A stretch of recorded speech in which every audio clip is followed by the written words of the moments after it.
इस वेबिनार में हम लोग आज एक वेबिनार सेशन ऑर्गेनाइज कर रहे हैं जिसका मेन ऑब्जेक्टिव है कि ऑनलाइन एजुकेशन कैसे किया जाए और ऑनलाइन एजुकेशन करने में क्या क्या प्रॉब्लम आ रहा है, क्या क्या दिक्कत आ रहा है।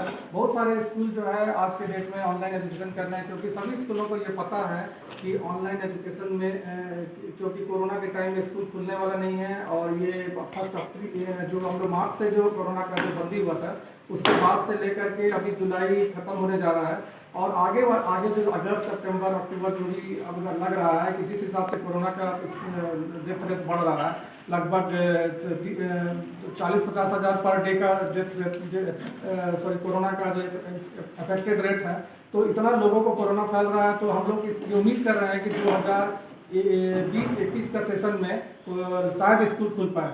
तो इसके लिए हम लोग हम ही क्या सारा स्कूल लोग जो है ऑनलाइन और क्लास ऑर्गेनाइज कर रहा है। इसके लिए एस्पायर पब्लिक स्कूल आज ये एक वेबिनार ऑर्गेनाइज कर रहा है कि जिसमें हम लोग ये डिस्कस करना चाहते हैं कि क्या क्या चैलेंजेस हैं स्कूल एजुकेशन में। तो इस वेबिनार में यहाँ पर जो चैलेंजेस हम लोगों को दिख रहा है इसमें ये है कि आप लोग देखेंगे कि इसमें एस्पायर पब्लिक स्कूल का जो आज ऑर्गेनाइज किया है इस जस्ट छोड़ के थोड़ा सा चला गया। तो इसमें the future of school education during corona period basically इसमें हम लोग डिस्कस ये करना चाहते हैं जो कोरोना पीरियड का तो कोई लिमिट नहीं है। स्टार्टिंग तो चलो मार्च से स्टार्ट हो गया लेकिन हम लोग को लग रहा है इस पूरा सेशन जो है ये 2020-21 का कोरोना पीरियड में ही जाएगा और इस पीरियड में हम लोगों को आगे क्या करना चाहिए, कैसे प्लान करना चाहिए ताकि स्कूल का पढ़ाई और बेटर हो सके। तो इसके लिए हम लोग अब थोड़ा मैं अपने बारे में इंट्रोडक्शन दे देता हूँ। मेरा नाम देवेंद्र महतो है जो कि हम एस्पायर स्कूल के चेयरमैन हैं और हम ऐसे कुछ मैनेजमेंट ग्रेजुएट हैं और इसके अलावा बहुत सारे कंपनी में काम किए हैं और आज स्कूल जो एस्पायर स्कूल है इसका देखभाल कर रहे हैं। और चैलेंजेस बेसिकली हम लोग डिस्कस यही करना चाह रहे थे आज के इस वेबिनार में कि चैलेंजेस क्या क्या है। तो चैलेंजेस जो है ये है selection of technology software for best online education. तो इसमें क्या है कि बहुत सारा सॉफ्टवेयर है और एप्लीकेशन टेक्नोलॉजी है जो कि हम लोग ये चेक करना चाहते हैं कि व्हाट्सएप, जूम, गूगल क्लासरूम, जियो मीट ये सब जो एप्लीकेशन है एक कितना बेटर है, कौन सा एप्लीकेशन ज़्यादा बेटर है जिसमें कि पढ़ाने से लगेगा कि हाँ चलो कि ये वाला इससे बच्चा लोगों को समझ में आसानी से आ रहा है, जिसमें किसी प्रकार का कोई दिक्कत नहीं है। तो इसके लेकर के एक पॉइंट है। दूसरा पॉइंट क्या है कि प्रिपरेशन ऑफ एजुकेशन कंटेंट। हम लोग एजुकेशन कंटेंट तो दे रहे हैं लेकिन ये पता नहीं चल पा रहा है कि वो बच्चा को समझ में आ रहा है कि नहीं आ रहा है। बहुत सारे लोग वीडियो बना के दे रहे हैं, कुछ लोग यूट्यूब का वीडियो दे रहे हैं, कुछ लोग कुछ मटेरियल डाल दे रहे हैं उसके पढ़ा रहे हैं। तो बहुत सारा टेक्निक है सबको पढ़ाने का लेकिन ये बच्चे को समझ में आ रहा है कि नहीं आ रहा है, ये कोई फीडबैक प्रॉपर्ली नहीं मिल रहा है जिसके चलते हम डिसीजन नहीं ले पा रहे। और उसके अलावा थर्ड पॉइंट है कि अवेलेबिलिटी ऑफ स्मार्टफोन में हम लोग देखते हैं कि बहुत सारे लोग गार्जियन के पास टेलीफोन मोबाइल ही नहीं है जो पहले जो 2G 3G वाला मोबाइल सेट था उसमें बच्चे ऑनलाइन एजुकेशन नहीं कर पाएंगे। और फोर्थ पॉइंट है जैसे इंटरनेट डेटा अवेलेबिलिटी कनेक्टिविटी जो बहुत इंपॉर्टेंट है कि डेटा अवेलेबल होना चाहिए। मोबाइल तो है लेकिन डेटा अवेलेबल नहीं है, कनेक्टिविटी का एक इशू है। और ऑनलाइन एग्जाम और रिजल्ट ये सब एक अदर इशू है। School fee collection, teacher salary payment, ये सब बहुत सारे डिफरेंट इशूज है जिसपे हम लोग डिटेल में आज डिस्कस करेंगे।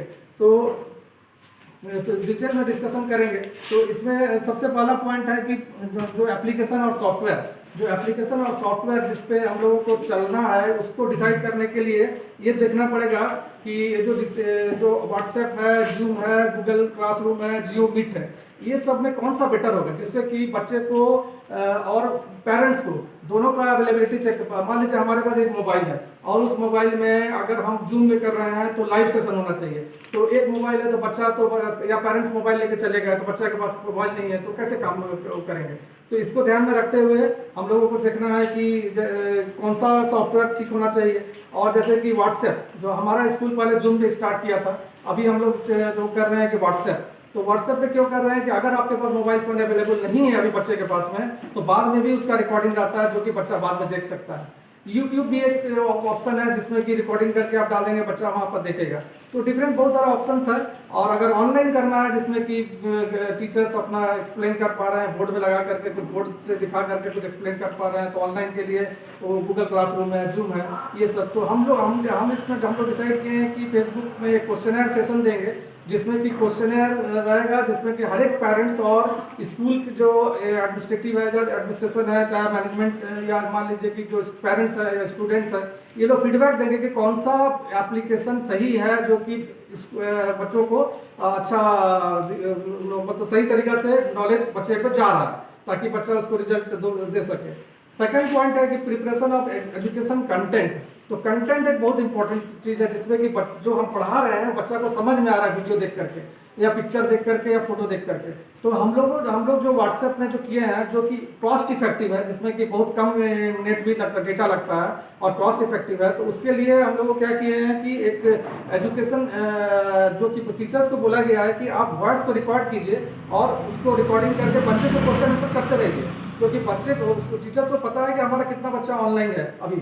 तो उससे क्वेश्चन नाम लेकर के टीचर्स को बोला जाता है कि आप बच्चे का नाम लीजिए और उससे पूछे कि तुम क्या समझा, इसके बारे में क्या समझा, उसके तुम एक्सप्लेन करो, तो बच्चा भी वॉइस मैसेज छोड़ता है। तो एक लाइव सेशन इससे ऑर्गेनाइज हम लोग करते हैं, जो कि कॉस्ट इफेक्टिव है, जिसमें कि आपको मोबाइल का अवेलेबिलिटी तो खैर चाहिए, प्लस क्या है कि डेटा बहुत कम कंज्यूम होता है इस व्हाट्सएप इंटरेक्शन से। और हम इसके अलावा टीचर्स को हम लोग ये समझाने की कोशिश करते हैं कि एजुकेशन कंटेंट आप ऐसा बनाइए जैसे कि आपके घर पे आपको लगे कि एक बोर्ड है और पेन चौक है, पेंसिल है, जिसमें कि आप एक्सप्लेन कर रहे हैं और बच्चा उस पर आप लाइव जैसा होता है उस टाइप का आप बता रहे हैं, बच्चा भी सुन रहा है और कर रहा है। इस टाइप का सेशन बोलते हैं कि वीडियो रिकॉर्डिंग करिए। और उसके बाद क्या है कि अवेलेबिलिटी ऑफ स्मार्टफोन, जो कि बहुत इंपॉर्टेंट है अवेलेबिलिटी ऑफ स्मार्टफोन के लिए। तो आज के डेट में एक मोबाइल फोन आप स्मार्टफोन करने जाएंगे तो 6 से 8,000 10,000 तक लग जाता है।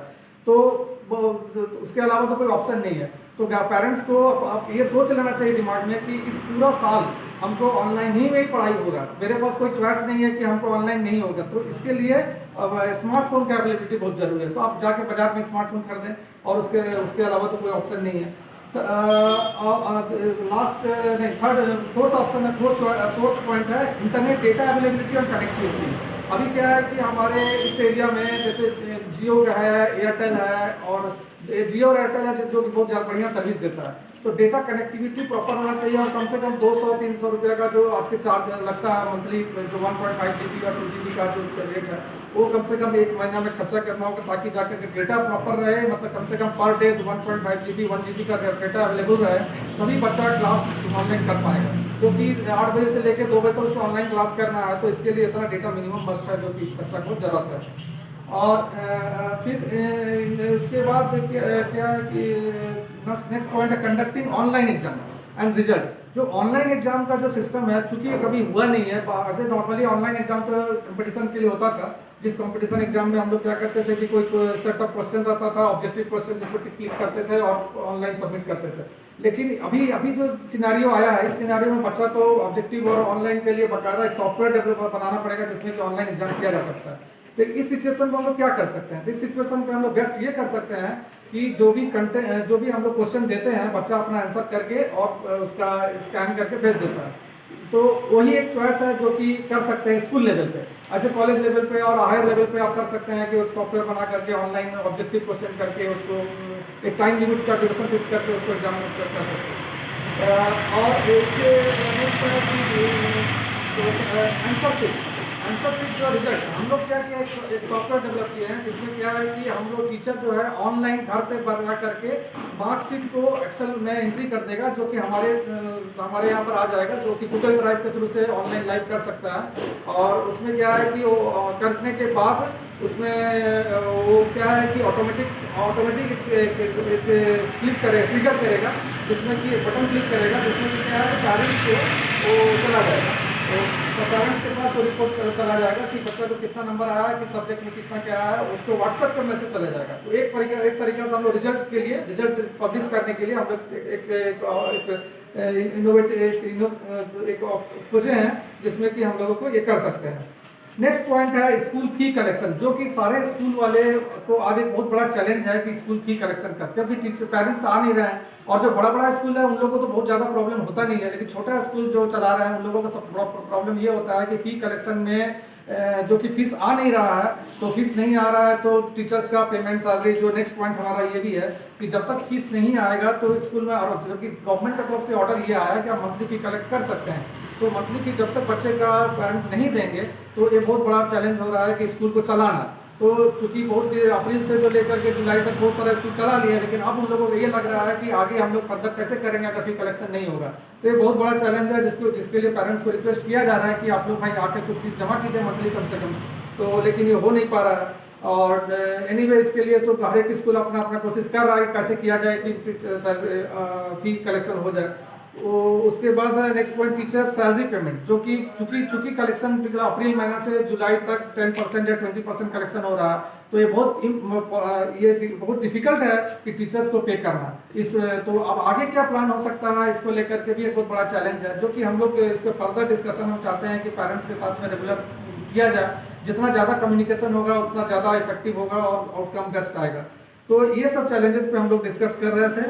और इस वेबिनार और इसमें हम लोग और ज़्यादा कुछ डिस्कशन नहीं करना चाहते हैं। इसके अलावा हम लोग ये प्लान कर रहे हैं कि नेक्स्ट जो कुछ हम क्वेश्चनर से बनाएंगे, जिस क्वेश्चनर को फेसबुक में शेयर किया जाएगा। ये क्वेश्चनर बेसिकली क्या है कि जो पॉइंट जिसको हम डिस्कस किए उस पॉइंट पे पेरेंट्स का और स्टूडेंट्स का और जो स्कूल अथॉरिटी जो मैनेजमेंट है उनका क्या क्या विचार है उस पर आप लोग करें, ताकि हम लोग उसको कंक्लूड करके ये रिजल्ट निकाल पाएँ कि हाँ ये हम लोगों को ये करना चाहिए या नहीं करना चाहिए, ताकि फर्दर आगे और बेटर से बेटर हम लोग ऑनलाइन एजुकेशन कैसे करा सकें, इसको लेकर के एक फाइनल डिसीजन ले सकें। Thank you.